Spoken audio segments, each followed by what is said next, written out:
This is a 1988 Austin Mini Custom. It's been provided with an exhaustive Resto-Mod program completed in the early 2000s.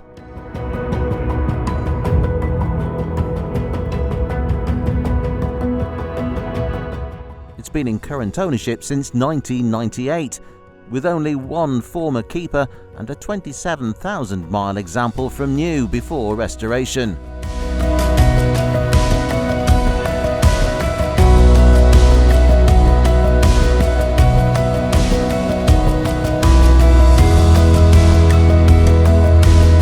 Resto-Mod has been featured in Mini World magazine upon completion. Mini World magazine commented, "It's a race car with a tax disc."